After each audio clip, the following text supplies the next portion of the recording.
Saludos a todos. Hoy en Cápsula de Historia venimos a hablar de un tema que es relacionado con el Tratado de París, que es el análisis del artículo 9 de ese mismo tratado. Así que quédate ahí pendiente para que aprendas un poco más de historia de Puerto Rico. Este es Samuel Rosario y este video es para todo boricua que les gusta el chinchorreo, las alcapurrias, la playa y el volar para Orlando, Florida. Sin más preámbulos, empecemos.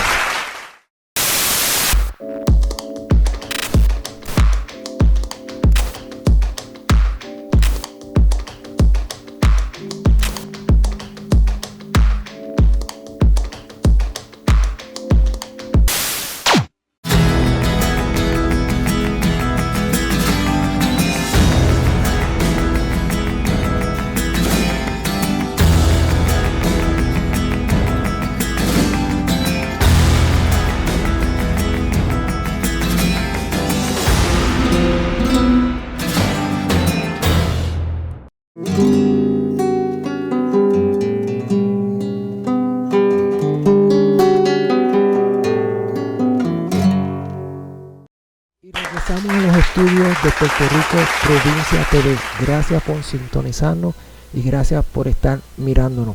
Hoy vamos a hablar sobre el artículo 9 del Tratado de París. Vamos a hacer un análisis de lo que está diciendo y vamos a darle la mejor interpretación que le podamos entender, que le podamos aplicar, porque es bien importante este artículo. Se está utilizando este artículo para tergiversar la historia y hacer otras maniobras bastante nebulosas que están haciendo unos señores por ahí. Vamos a utilizar de referencia el lugar en el internet. No voy a coger libro, el lugar en internet. Me voy a poner los espejuelos para poder ver bien ahora, que se llama Lex Juris de Puerto Rico. Déjame darle para atrás para leérselo. El lugar se llama Lex Juris de Puerto Rico, Tratado de París de 1898 de Puerto Rico. Y el título: Tratado de París 1898 de Puerto Rico, Tratado de Paz entre los Estados Unidos de América y el Reino de España, por el presidente de los Estados Unidos de América, proclamación. Vamos a leérselo el primer párrafo, que es un párrafo pequeño, que dice: firmado en París el 10 de diciembre de 1898, recomendada por el Senado su ratificación el 6 de febrero de 1899, ratificado por el presidente el 6 de febrero de 1899, ratificado por su majestad la reina regente de España el 19 de marzo de 1899, canjeadas las ratificaciones en Washington el 11 de abril de 1899, proclamado en Washington el 11 de abril de 1899. Vamos a ir directamente al artículo 9. Este tratado tiene por ahí el 9, el 10, el 11, el 12, el 13, 14, 15, 16, 17 artículos. Vamos a leer aquí. ¿Dónde está? Está la delegación de paz, que es la que estoy viendo aquí. La delegación española no la estoy... Sí, está la española. Está la americana. En videos anteriores le leí lo que decía el libro rojo, pero el libro rojo mencionaba los apellidos, no menciona el nombre. Pero aquí menciona los nombres y apellidos. Los nombres de la delegación americana son los siguientes: William R. Day, Cushman K. Davis, W.M. P. Fry, Geo, no sé si es Jorge o Georgie, Geo Gray, Whitlow Reed. Whitlow Reed fue el dueño de un periódico en Nueva York y, según me cuenta mi abogado, era extremadamente racista, supremacista anglosajón, que veía otras razas, las veía inferiores. Eso es lo que me cuenta. De parte de la delegación de España estaba el presidente del Senado en esa época de España, Eugenio Montero Ríos. Estaba B. de Abarzuza. Estaba J. de Gárnica. Estaba el señor W.R. de Villa de Urrutia. Ese apellido lo he escuchado en Puerto Rico. Y estaba el señor Rafael Cerero. Cerero.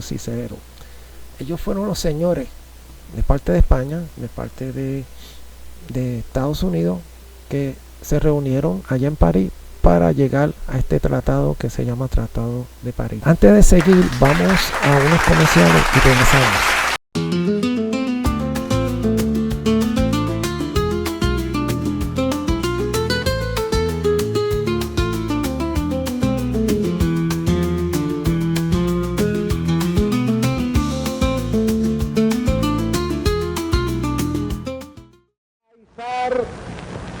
Cuando termine mis palabras, la bandera del pueblo de Puerto Rico.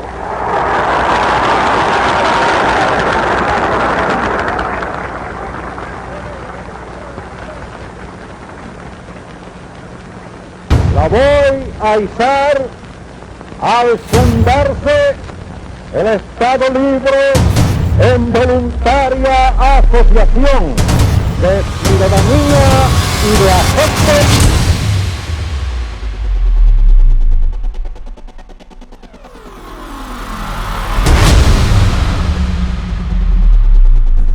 Lo que sucede es que hay una enajenación histórica en Puerto Rico, donde nunca se ha hecho una relación verdaderamente real de la historia contra España, Estados Unidos y Puerto Rico. Periodista llamado Salvador Brau, y Salvador Brau cambió completamente la historia de Puerto Rico. Yo pienso que el sistema educativo de Puerto Rico está manipulado.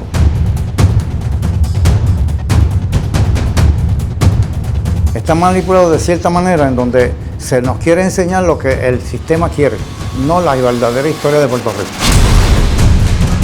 Sencillamente que casi el 80% de la población de este país tenía y tiene sus orígenes en distintas partes de España.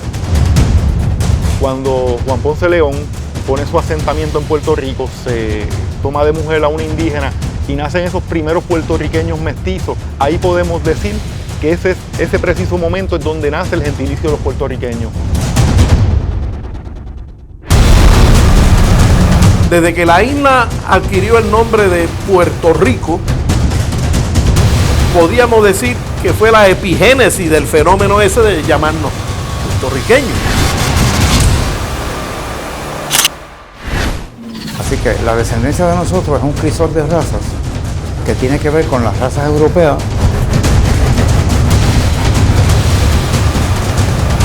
pero dentro de los españoles hubo múltiples razas que vinieron aquí.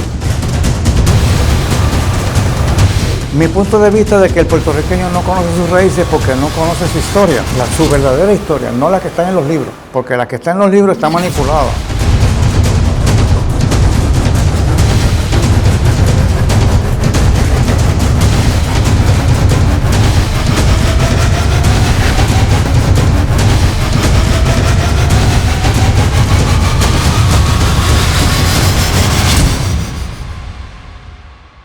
Y ya en ciertos círculos en España empiezan a reconocernos como los españoles perdidos o los españoles secuestrados de 1898.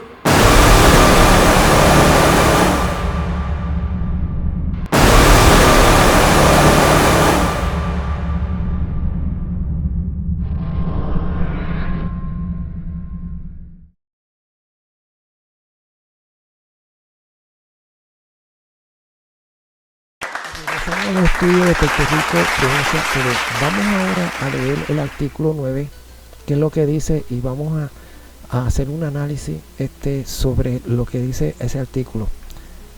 Le voy a leer lo siguiente: los súbditos españoles naturales de la península residentes en el territorio cuya soberanía España renuncia o cede por el presente tratado podrán permanecer en dicho territorio o marcharse de él, conservando en uno u otro caso todos sus derechos de propiedad, con inclusión del derecho de vender o disponer de tal propiedad o de sus productos, y además tendrán el derecho de ejercer su industria, comercio o profesión sujetándose a este respecto a las leyes que sean aplicables a los demás extranjeros. En el caso de que permanezca en el territorio, podrán conservar su nacionalidad española haciendo ante una oficina de registro dentro de un año después del cambio de ratificaciones de este tratado una declaración de su propósito de conservar dicha nacionalidad. A falta de esta declaración, se considerará que ha renunciado dicha nacionalidad y adoptado la del territorio en la cual pueden residir. Ese es el primer párrafo. El segundo es una línea, no es en sí un párrafo, es una línea que es el que concierne a nosotros los puertorriqueños. Dice: los derechos civiles y la condición política de los habitantes naturales de los territorios aquí cedidos a los Estados Unidos se determinarán por el Congreso. Desde el mismo Tratado de París ya te están diciendo, Puerto Rico, que la soberanía tuya la tiene el Congreso.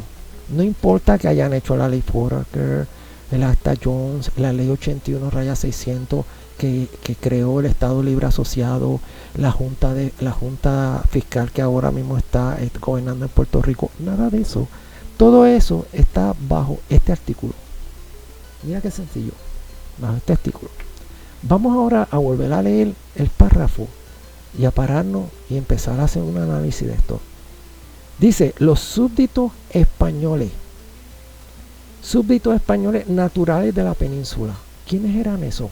Eran súbditos, era gente que trabajaban, era gente que eran esos súbditos, eran como decían unos esclavos, pero no son esclavos, son gente sometidos que trabajaban, que trabajaban para el gobierno, que le servían al gobierno, naturales de la península. Eso significa que nacieron en la península, eran peninsulares, no eran insulares, no eran nacidos en la isla, eran de allá, residentes en el territorio cuya soberanía España renuncia o cede por el presente tratado. O sea, esos súbditos españoles nacidos en la península, naturales de la península, podrán permanecer en dicho territorio o marcharse de él. Le dieron esa opción. El gobierno de Estados Unidos le dio esa opción. Puedes permanecer o puedes irte, como quiera, conservando en uno u otro caso todos sus derechos de propiedad, con inclusión del derecho de vender o disponer de tal propiedad de sus productos. O sea, le dieron la libertad. Tú te puedes quedar o irte, y si te quedas puedes seguir vendiendo, haciendo el negocio que tú estabas haciendo como súbdito de España. O sea, era un súbdito de tal propiedad. Pero vamos a parar ahí, vamos a interpretar correctamente qué es un súbdito, y lo estoy buscando ahora en la Real Academia Española. Voy a type súbdito. ¿Qué es un súbdito? Dice: súbdito es un adjetivo, dice la Real Academia Española, sujeto a la autoridad de un superior con obligación de obedecerle. Es un tipo de esclavo, es un empleado, uno que trabaja para lo que yo dije ahorita. Y dice en el segundo interpretación, dice: natural o ciudadano de un país en cuanto sujeto a las autoridades políticas de este. O sea, estamos hablando súbdito, uno que trabajaba para el gobierno español y que era natural de España. De eso se está refiriendo el primer párrafo del artículo 9. No se está refiriendo a los nacidos en la isla de Puerto Rico, está refiriendo a los súbditos. Y seguimos con inclusión del derecho de vender o disponer de tal propiedad o de sus productos, si es que vendía o hacía negocio o comercio, y además tendrá el derecho de ejercer su industria. El gobierno le está diciendo: mira, tú puedes seguir con tu industria y puedes seguir ahí bregando con eso. Comercio o profesión, sujetándose a este respecto a las leyes que sean aplicables a los demás extranjeros. Las mismas leyes que a los demás extranjeros le aplican, le van a aplicar a ellos, a esos súbditos que deciden quedarse en la isla. Punto. Ahora sigue la otra línea. En el caso de que permanezca en el territorio, podrán conservar su nacionalidad española haciendo ante una oficina de registro. O si ellos querían conservar su ciudadanía española, tenían que ir ante un registro. O sea, ellos se iban a convertir en extranjeros. Dentro de un año después del cambio de ratificaciones de este tratado, después de un año, durante esa transición de 1899, se tenía que dar eso. A los súbditos, tan pronto se dieron las ratificaciones del Tratado de París, principio del año 1899, tuvieron un año en lo que la ley fuera que se estaba cocinando allá en el Congreso, se estaba delineando. Ellos tenían que registrarse, esos súbditos españoles nacidos en la península, no los puertorriqueños. Dentro de un año después del cambio de ratificaciones de este tratado, una declaración de su propósito de conservar dicha nacionalidad. Tenían que decir el por qué querían conservar la nacionalidad. En esa oficina de registro tenían que decir por qué tú quieres conservar y no quieres hacerte ciudadano de este nuevo territorio que ahora está en manos de los Estados Unidos. Dice: a falta de esta declaración se considerará que han renunciado dicha nacionalidad. Eso significa que si ese súbdito español no declaraba el propósito de conservar dicha nacionalidad, automáticamente se iba a considerar que está renunciando a dicha nacionalidad. Eso significa que si ese súbdito español no iba a esa oficina a declarar el propósito de conservar la nacionalidad española, automáticamente estaba diciéndole al gobierno americano: yo estoy renunciando a la nacionalidad española. Eso es lo que dice aquí: a falta de esta declaración se considerará que han renunciado dicha nacionalidad y adoptado la del territorio en lo cual pueden residir. O sea, todo este párrafo que acabamos de leer se está refiriendo a los nacionales, o sea, a los súbditos que trabajaban para la corona y que residían en Puerto Rico, pero que eran nacidos en la península. Hay un señor por ahí de origen cubano que está malinterpretando este artículo 9, alegando, según su criterio, no tiene ninguna base legal jurídica, y no lo ha enseñado ni lo he visto, porque yo he visto sus videos. Él alega que este artículo, todo el mundo, todos los puertorriqueños, todos los cubanos son originales cubanos, hasta nacionales españoles hasta el sol de hoy. Aquí claramente te está explicando que esos nacionales españoles de esa época, de ese año de 1899, tenían esa oportunidad de seguir en territorio o marcharse. Se estaba hablando a esos españoles de esa época, no a los puertorriqueños de ahora, no a los cubanos de ahora. Eran de esa época, pero este señor está malinterpretando, está tergiversando, porque él cree. O sea, un día de esto yo voy a ir al Congreso a decir que la luna es de queso y que hagan cambio allá en la NASA. Porque yo creo. Yo no sé, hay gente que a veces salen con una barrazada, yo no sé, se inventan unas cosas. ¿Tú me entiendes? Debe decir, históricamente el puertorriqueño, el cubano, el filipino, de los originales, o sea, nacidos en estos territorios que fueron cedidos, históricamente somos españoles. Históricamente. Técnicamente no lo somos. Jurídicamente no lo somos. Pero históricamente, debido a esa estrategia que utilizó Estados Unidos de amenazar a España, que si no firmaba ese tratado conforme a lo que ellos habían estipulado, iban a seguir con la guerra, España se vio obligada a ceder a Puerto Rico, España, Filipinas y Guam para evitar que la guerra siguiera. Eso fue un acto de coacción, ya se lo expliqué en videos anteriores. ¿Ok? Debido a eso, ya todas las personas nacidas a partir de ese año en adelante en estos territorios son originales según a la ciudadanía que le otorgaron a esos territorios. En el caso de Puerto Rico, la nacionalidad americana, que nos dejaron esperando hasta 1917 con el Acta Jones.